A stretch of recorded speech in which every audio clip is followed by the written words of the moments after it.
Welcome to part number 6 of the Mega Man X3 Kirby Challenge. Before we head off to Volt Catfish's stage, we have a bit of item collection to do. Now this segment of item collection was actually harder than some of the main stages. There's a lot of tricky jumps and tough platforming. Just watch and you'll see.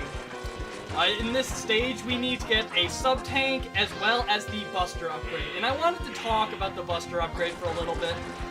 I absolutely hate the Buster upgrade in this game. It is garbage. I don't know what they were thinking.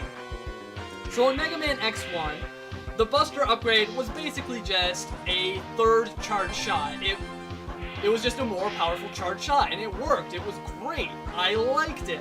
However, things started to go south in Mega Man X2.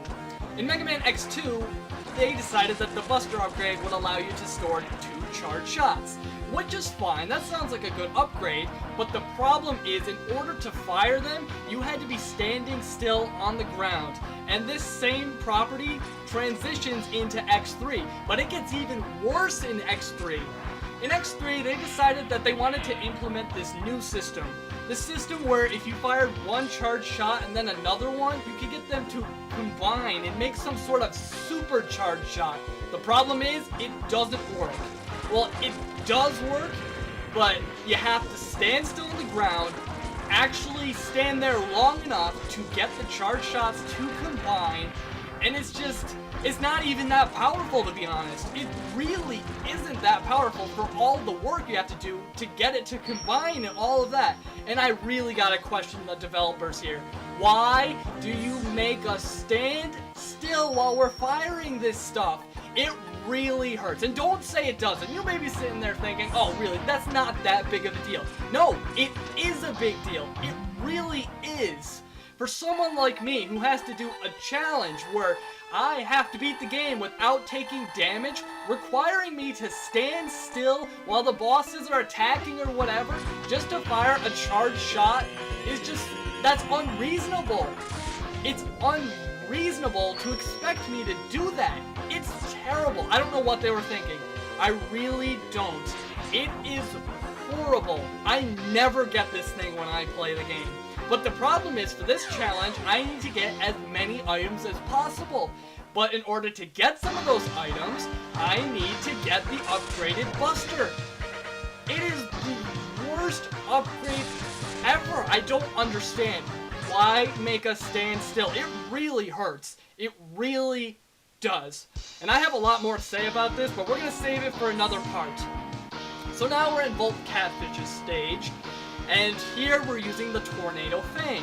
If you remember in the last video, I said that the Tornado Fang was quite possibly the best weapon in the game. And it really is. It's a great weapon. The power of each shot really isn't that great, but the great thing about it is, when it hits an enemy, it stays there and hits them multiple times. And this allows you to take pretty much any enemy out with 1 or 2 shots. It is a great weapon. Another great thing about it is if you fire one Tornado Fang and then another one, a third one will appear and it won't detract from your ammo. It is a wonderful weapon. More of the weapons in X3 should have been like this. This weapon is simply fantastic. It is great for taking out some of those larger enemies we'll be seeing in the Doppler stages, and it does it faster than the Mega Buster. It actually has an advantage over the Mega Buster, unlike most of the other weapons in this game. Now the weapon is pretty slow, I will say that, but unlike the Frost Shield, this actually has an advantage. It's very powerful, and I don't understand why the Frost Shield is so weak when the Tornado Fang is so powerful. What were they thinking? This is one of the reasons why I say X3 isn't really a well-designed game. I like the game, I really do. I don't want to sound like I hate this game, because I don't. I really like it, but just some of the design choices they went through baffle me. I don't understand why. But Volt Catfish's stage, in general, it's pretty easy. There are quite a few enemies, but the Tornado Fang is so good at conserving ammo because you really only need 1 or 2 shots to kill each enemy. There are also, there's at least one spot where you can get more ammo, which is nice. And it doesn't have that stupid property that the Frost Shield has where it always drops health. I mean, why? It's like the developers knew in advance that I would be doing a Kirby challenge and made it so it would be as hard as possible for me to do it. Not really, but that would certainly be interesting. I really do like the second half of this stage, though. It's sort of like a power plant area. I really had a lot of fun with this area in the Mega Man X3 No Damage speedrun. It was, I don't know, I just like this area. I like the whole power plant element of it, and I think the whole stage should have been like this. But in general, the stages in X3, they have their moments, but overall they feel kind of lackluster. For example, Toxic Seahorse's stage, I don't really like that stage. But at one point, you go outside and you see this background, which looks really great, and I feel like more of the stage should have looked like that. And that's what I feel about this game. It just feels inconsistent.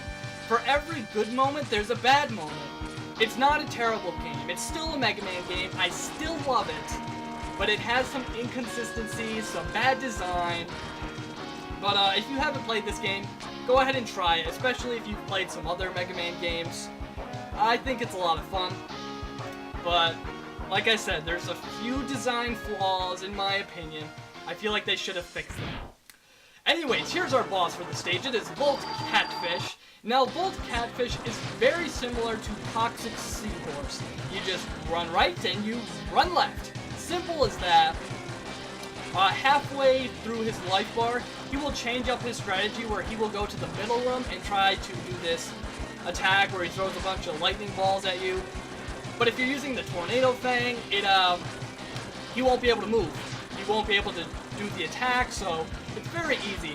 Pretty much every boss in X3 is completely defenseless if you use their weakness against them.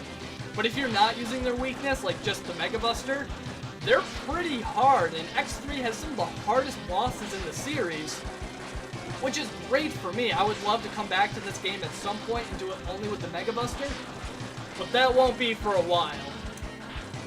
Oh, and this is also one of those stages that I ended the stage with no ammo left. Although this one was unintentional because enemies dropped ammo and there really wasn't that much planning with this. It was kind of hoping that enemies would drop it. But it shouldn't take you too long. It's a pretty simple stage. It's not too bad. Anyways, by defeating Volt Catfish, we get Triad Thunder, which is one of the most unique weapons in the X series. And it's also a pretty good weapon. So in part number 7, we will go to Crush Crawfish's stage and try it out. I'll see you then.